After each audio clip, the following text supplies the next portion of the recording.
Welcome to NFL World, when NFL starts and ends. I'm your host, Jacob.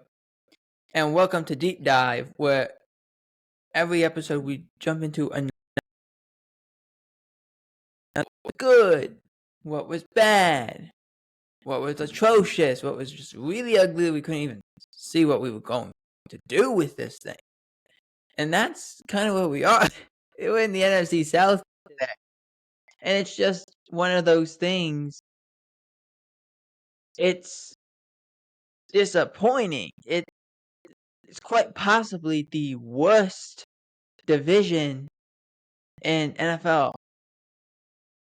It's so in the NFL, it's so bad that it's interesting.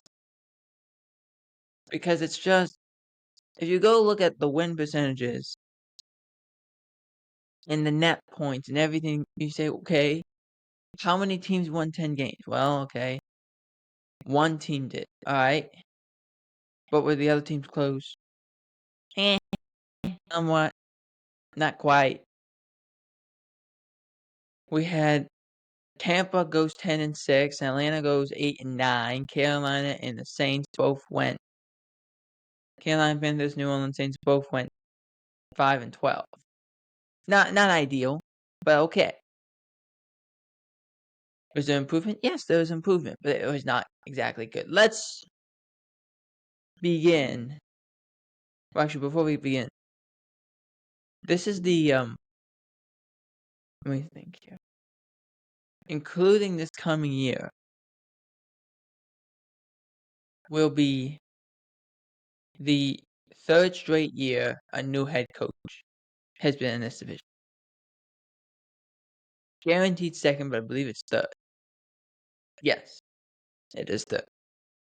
So it means there's a lot of movement. It's very pass happy. And you always know when Todd Bowles best head coach in your division, there's a very big concern there. Let's jump into Tampa first. So the offense was very balanced. They could throw the ball 30 times, they could run the ball 30 times and be very effective. Baker looked good. His biggest concerns happened in the second quarter for whatever reason of games. There's just a lot of turnovers in the second quarter. But he took mainly good care of the football outside of those quarters.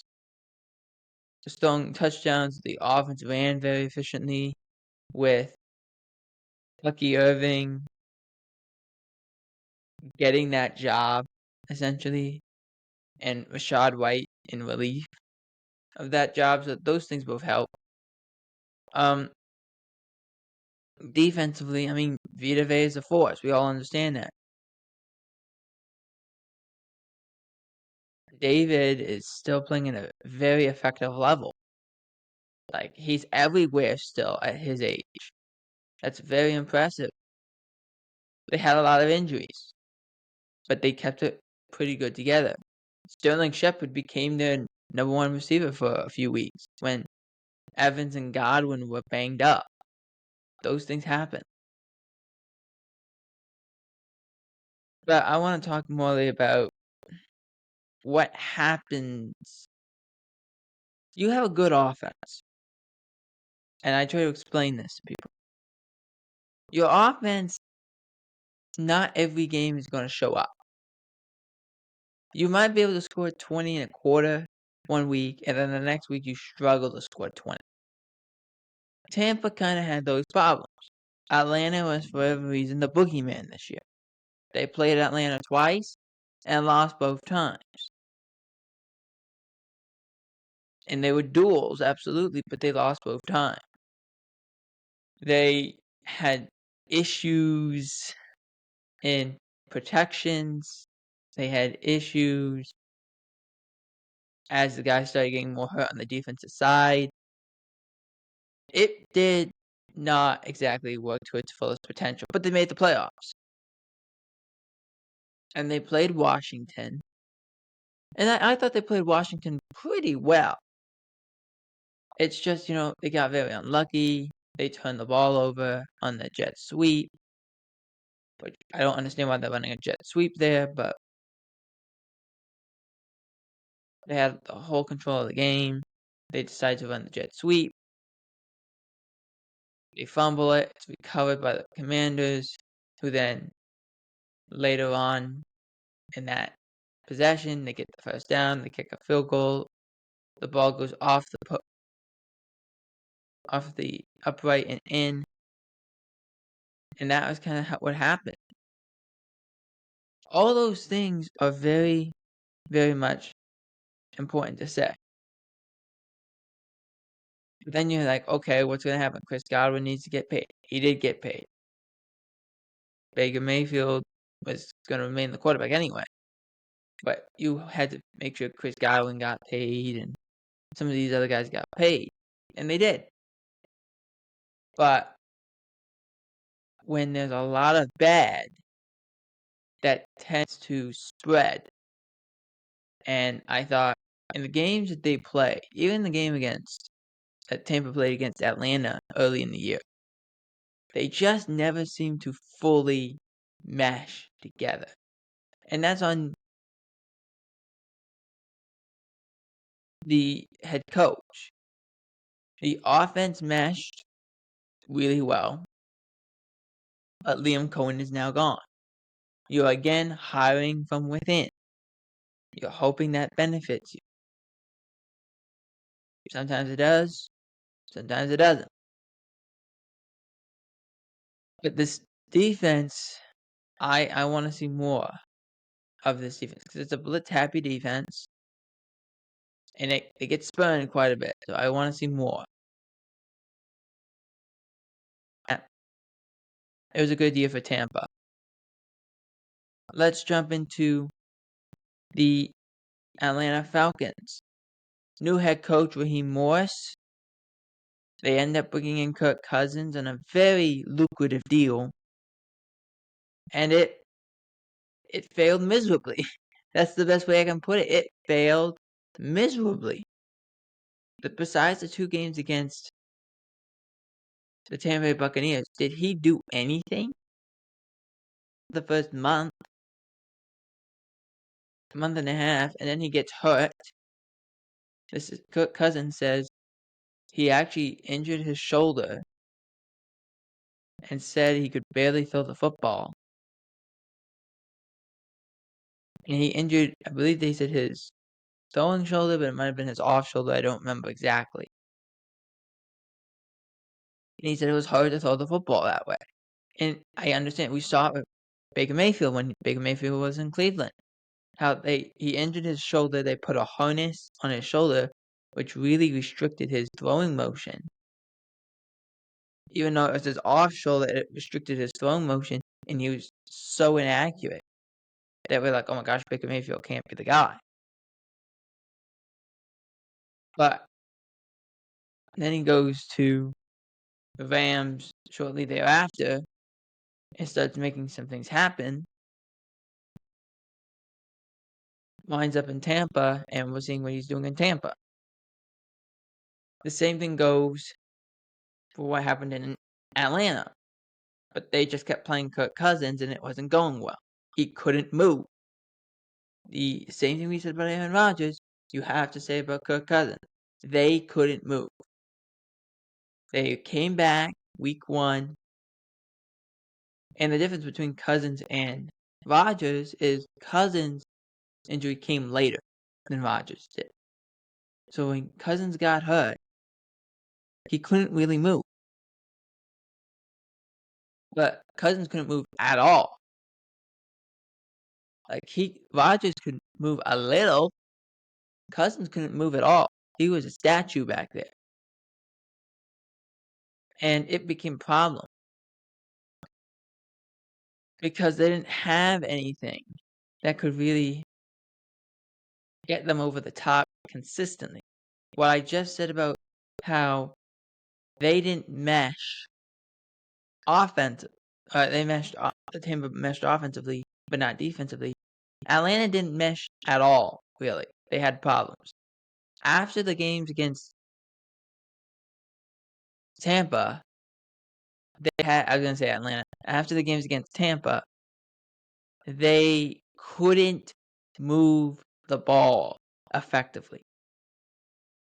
They had a couple good games, but then it went south. And they were fighting for a playoff spot. And then for a month straight, they really struggled. Kirk Cousins really struggled. Remember the 1 touchdown, 8 interceptions? To the point they just had to play Michael Penix, who they drafted in the first round. And Penix was pretty good. Pretty good. He looked comfortable. There was a couple times he missed, but he looked pretty good.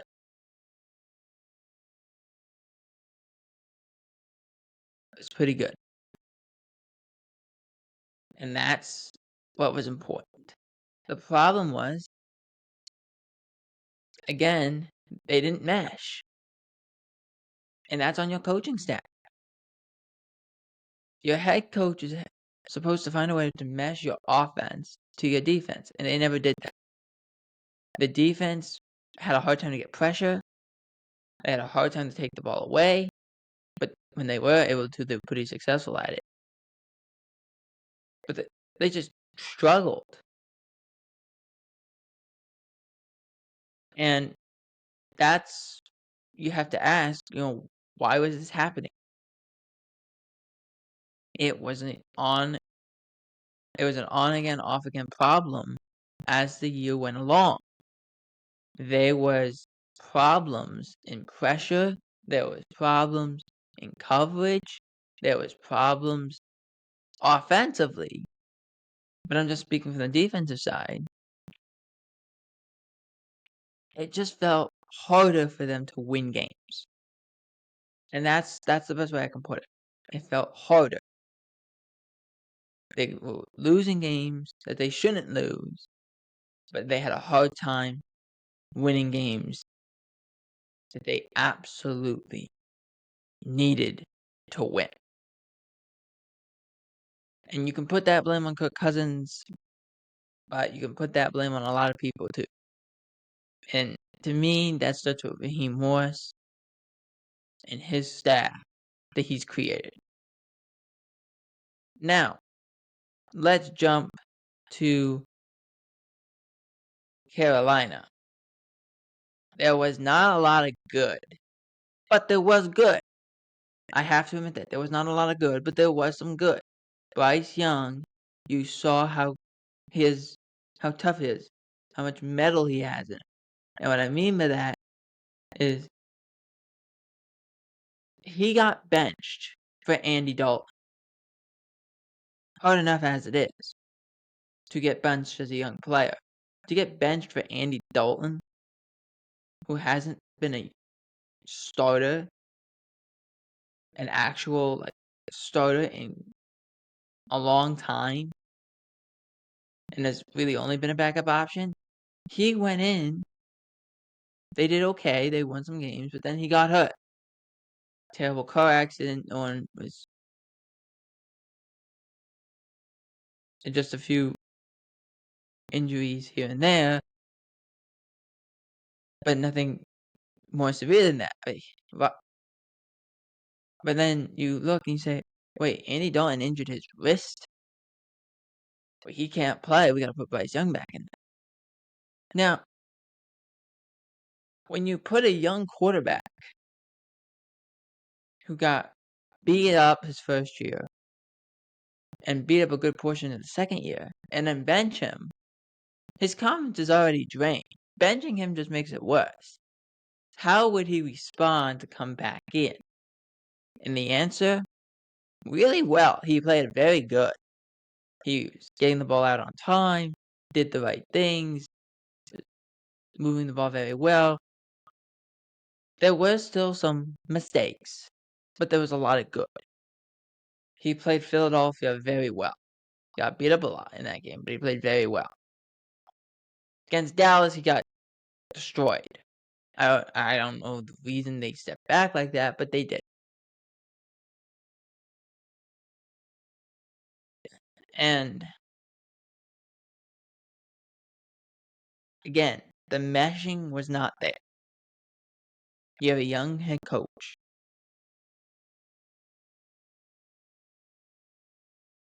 But the meshing wasn't there.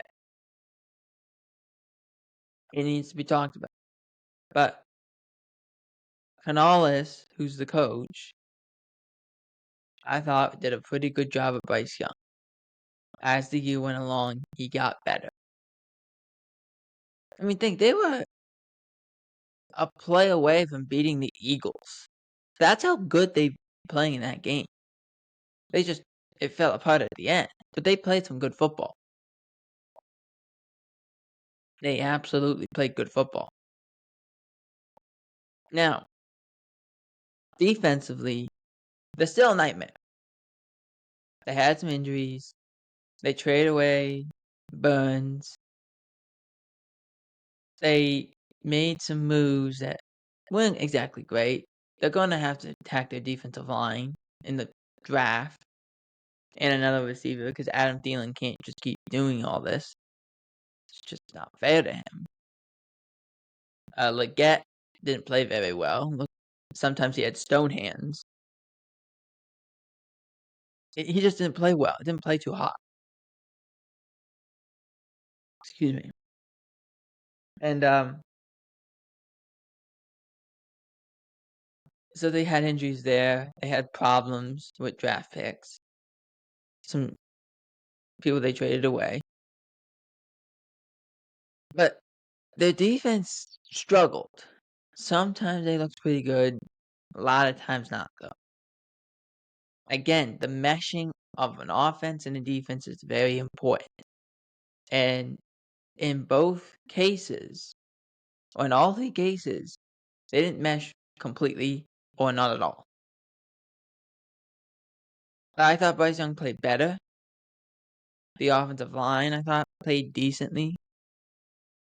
The run game was good with Chuba Hubbard, not so good with Miles Sanders. But on the offensive side, defensively, they were okay. That's all I can say is they were okay. They need to get better. They really need to get better. And finally, we have the New Orleans Saints, who they were just bad. They were really bad, to the point that they fired Dennis Allen mid-season and went with their special teams coordinator as their interim head coach. And it was not much better, but there was a little fire there. But you were rolling. Derek Carr gets hurt. You're rolling with Spencer Rattler and Hainer, and it didn't work. It just didn't work. Nothing worked. And there was games where Rattler looked okay, pretty good, even. And then there was games he just like, no. And that's really what I felt with the whole Saints team. Because you look, the first 2 weeks, you would have said, this is a great team. This is a good team. Clinton Kubiak, coordinator, Derek Carr on the center, scoring all over the yard. And then it fell apart, and it fell apart fast. They couldn't get pressure. If you put any pressure on them as an offense and force them to drop back and not just run play action and not just run the ball, not just run screen passes, they couldn't do a thing.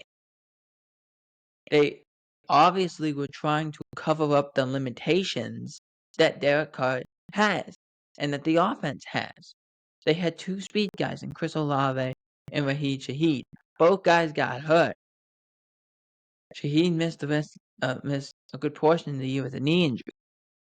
Olave missed a good portion of the year with a concussion, a very devastating concussion. They just couldn't do anything. They ran the ball, but they couldn't do anything as an offense. That's how bad this got. When they were being asked just drop back and survey, make the right read, that didn't fit them. The offensive line wasn't very good. They had a lot of injuries there. They had some problems on defense. again, to the point that they fired Dennis Allen and put the special teams coach as head coach. It didn't do much better, but it at least did something. Like, the disappointing part, again, these teams did not mesh very well together. They didn't play very well. There was games they did. A lot of them, they were pretty bad. And that's all you can say. This is, in my opinion, the worst division in the NFL. Because it was just bad on every level for half of these teams, but bad in spots for all of these teams, which is normally the case. But when you go and say to yourself, one team won 10 games, they went 10-7. Another team went 8-9. Another team went, and the last two teams went 5-12. And then you realize 3 of those teams, at the end, their net points of the year were like minus whatever, minus 21 or worse. Not a great start for this division. And now there's another head coach coming in Kellen Moore. Let's see what he brings to the table. But until then, this is the end of the episode for Deep Dive. Let me know in the comments did you think this is the worst division in the NFL? And until then, I'm NFL World, and we'll see you next time.